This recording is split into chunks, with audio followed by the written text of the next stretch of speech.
അമ്മാമ്മേ, നമ്മുടെ പുണ്യാനനെ പറ്റി ഒരു കഥ പറഞ്ഞതാ. ആ കിണറ്റിലെ അത്ഭുതം ശരിക്കും നടന്നെയാണോ? അതൊരു കഥയല്ല, അത്ഭുതങ്ങളിലൂടെ വെളിപ്പെട്ട ദൈവികമായ സത്യമാണത്. ലോകം മുഴുവൻ അദ്ദേഹത്തെ വിശുദ്ധ ഫ്രാൻസിസ് സേവിയർ എന്ന് വിളിക്കും. എന്നാൽ ഈ തീരദേശത്തേക്ക് വിശ്വാസത്തിന്റെ വെളിച്ചം കൊണ്ടുവന്ന നമ്മൾക്കെന്നും കാവലായിരിക്കുന്ന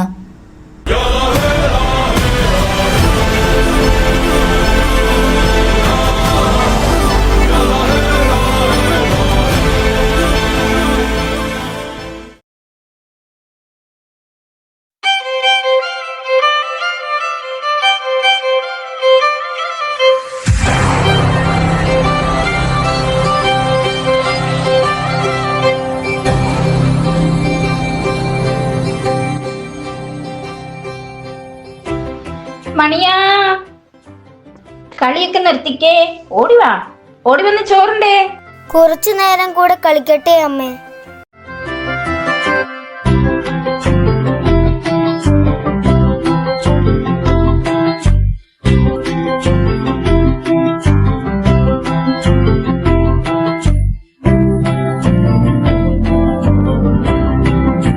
മണിയാ, ഇത് കഴിച്ചേ. എനിക്ക് വേണ്ട. അത് പറ്റില്ല, ഇത് മുഴുവൻ കഴിക്കണം, എന്നാലല്ലേ എന്റെ മോൻ വലുതാകൂ. ആർക്കോടാ ഇവിടെ ചോറ് കഴിക്കാൻ ഒരു മടി?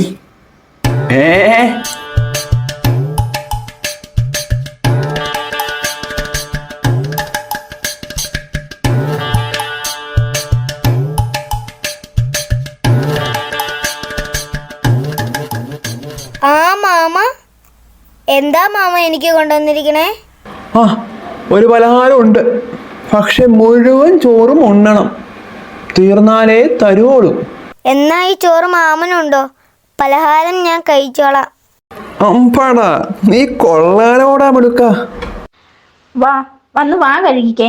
എടാ മണിയാ, എന്നാടാ കൊണ്ടുപോയി കഴിച്ചോ. എടാ രാവണിയെ കേട്ടോടാ, നമ്മുടെ നാട്ടിലൊരു പരുന്തിസ്കാരൻ പാതിരി വന്നിട്ടുണ്ട് പോലും. അങ്ങേരെ എല്ലാവരെയും ഉപദേശിച്ച് നന്നാക്കുവാന്നാ കേട്ടത്. ഓ, അങ്ങേരുടെ ഉപദേശം ബഹുരസ.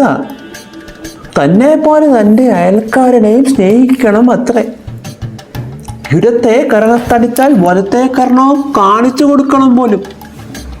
ഓ, ഇതൊക്കെ അങ്ങേരുടെ ഗുരു യേശു പഠിപ്പിച്ചതാണെന്നാ പറയണേ. ഇടത്തെ കർണത്തടിച്ചാൽ വലത്തെ കർണം കാണിക്കാൻ ആരേലും പോകുമോ? അതോ അവന്റെ കർണക്കുറ്റി നോക്കി ഓർണം അങ്ങ് പൊട്ടിക്കുവോ? ഉപദേശിക്കാനൊക്കെ എളുപ്പ, പക്ഷെ അത് നടപ്പിലാക്കാനാ ബുദ്ധിമുട്ട്. അപ്പോഴേ മാധവേട്ടാ, ഇപ്പോഴെങ്കിലും പോയാലാ ഇരുട്ടുന്നതിന് മുമ്പ് നമുക്ക് വീടെത്താൻ പറ്റൂ. എടി ദേവുവേ, ഞങ്ങൾ അങ്ങ് ഇറങ്ങുക. ഇപ്പോഴേലും പോയാലാ നേരെ ഇരുട്ടുന്നതിന് മുമ്പ് വീടെത്താൻ പറ്റുള്ളൂ.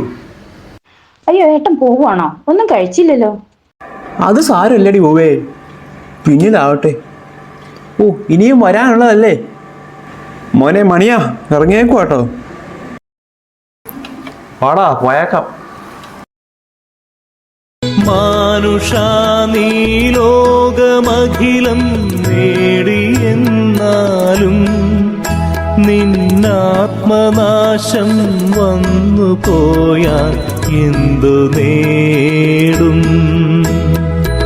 ആത്മാവിനു പകരമായി എന്തു നൽകും നീ?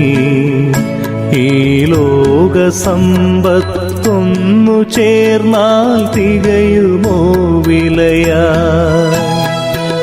എൻ്റെ സഹോദരങ്ങളെ, ഓരോ ദിവസവും നിങ്ങൾ എന്തിനാണ് ഇത്രയധികം അധ്വാനിക്കുന്നത്? കൂടുതൽ പണത്തിന് വേണ്ടി, കൂടുതൽ ഭൂമിക്ക് വേണ്ടി, അല്ലെങ്കിൽ അല്പം ബഹുമാനത്തിന് വേണ്ടി? നിങ്ങൾ ഈ ലോകം മുഴുവൻ നേടിയെന്ന് ഒരു നിമിഷം ചിന്തിക്കുക. ഈ ലോകത്തിലെ എല്ലാ സമ്പത്തും എല്ലാ അധികാരവും നിങ്ങളുടെ കാൽ കീഴിലാണെന്ന് കരുതുക. പക്ഷെ ഒരു ചോദ്യം ഞാൻ നിങ്ങളോട് ചോദിക്കട്ടെ. ഒരു മനുഷ്യൻ ഈ ലോകം മുഴുവൻ നേടിയാലും അവൻ്റെ സ്വന്തം ആത്മാവ് അവന് നഷ്ടമായാൽ അതുകൊണ്ട് എന്ത് പ്രയോജനം? നിങ്ങളുടെ സമ്പത്ത് ഇവിടെ നശിച്ചു പോകും, നിങ്ങളുടെ അധികാരം മറ്റൊരാൾ തട്ടിയെടുക്കും. എന്നാൽ ഒന്ന് മാത്രം നിങ്ങളോടൊപ്പം വരും, നിങ്ങളുടെ ആത്മാവ്. ആ ആത്മാവാണ് നിങ്ങളുടെ ഏറ്റവും വലിയ നിധി. നശിച്ചു പോകാതെ ആ നിധിയെ കണ്ടെത്താനാണ് ഞാൻ നിങ്ങളോട് പറയുന്നത്. ആ നിധിയാണ് യേശുക്രിസ്തു നൽകുന്ന നിത്യജീവൻ. അമ്മേ, ഞാൻ കളിക്കാൻ പോകുക കേട്ടോ. പോയിട്ട് വേഗം വരണേ.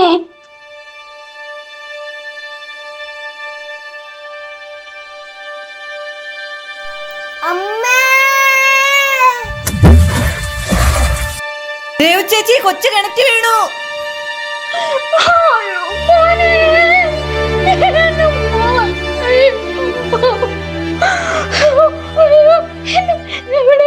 കുഞ്ഞാടെ മോനെ മണിയാ. അയ്യോ, എന്റെ കുഞ്ഞ.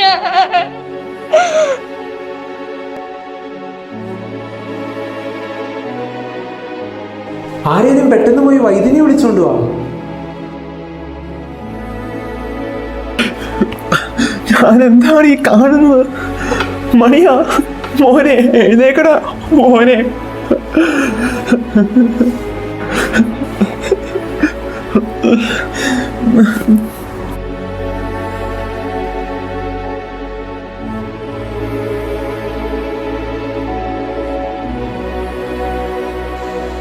ഇനി ഒന്നും ചെയ്യാനില്ല.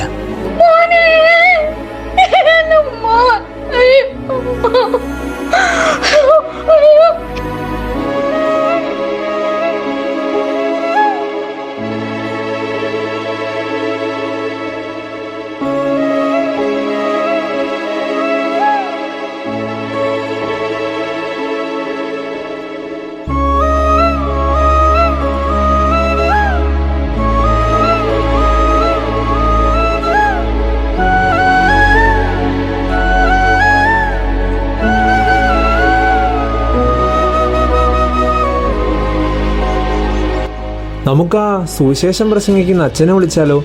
അദ്ദേഹം ഒരുപാട് അത്ഭുതങ്ങൾ പ്രവർത്തിക്കുന്ന ആളാ. ഇനി അയാൾ വന്നിട്ട് എന്നാ ചെയ്യാനാ? ഞങ്ങൾക്ക് പോകാനുള്ളത് പോയില്ലേ? അച്ഛനെ വിളിച്ചോണ്ട് പോ. അച്ഛൻ വന്ന എന്റെ മോൻ രക്ഷപ്പെടും. അച്ഛനെ വിളിക്ക. എന്റെ മോനെ രക്ഷിക്ക. ബാടാ, നമുക്ക് പോയി വിളിച്ചുകൊണ്ടുവരാം.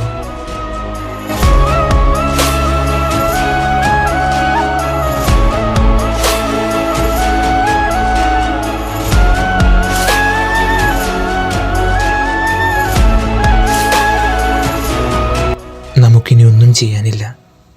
കുട്ടി പോയി. മനുഷ്യന് ചെയ്യാൻ കഴിയാത്തത് ദൈവത്തിന് കഴിയും. അച്ഛ, എന്റെ മോനെ രക്ഷിക്കാത്ത എനിക്ക് അവനല്ലാതെ മറ്റാരുമില്ല.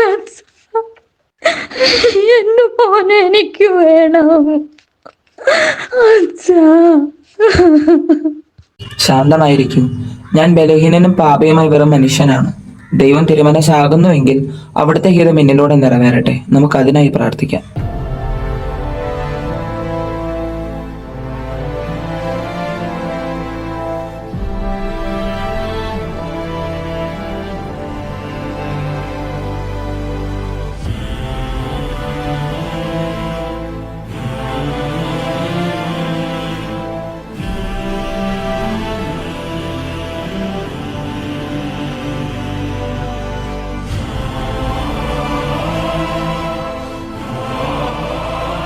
ആകാശവും ഭൂമിയും സൃഷ്ടിച്ച് അതിനെ പരിപാലിക്കുന്ന കർത്താവിൻ്റെ ശക്തിയുള്ള നാമത്തിൽ ഞാൻ പറയുന്നു, മകനെ എഴുന്നേൽക്കൂ.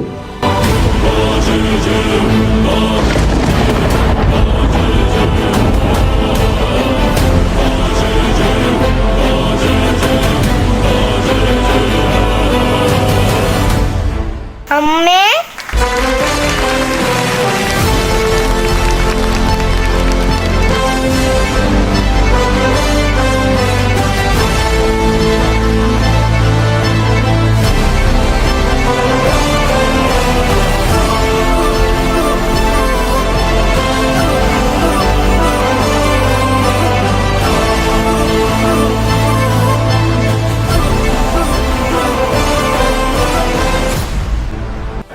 അച്ഛാ, എന്നോട് ക്ഷമിക്കണം. എനിക്ക് തെറ്റുപറ്റിപ്പോയി. അങ്ങയുടെ മഹത്വം എനിക്ക് മനസ്സിലാക്കാൻ കഴിഞ്ഞില്ല. മഹത്വം എന്നിലല്ല.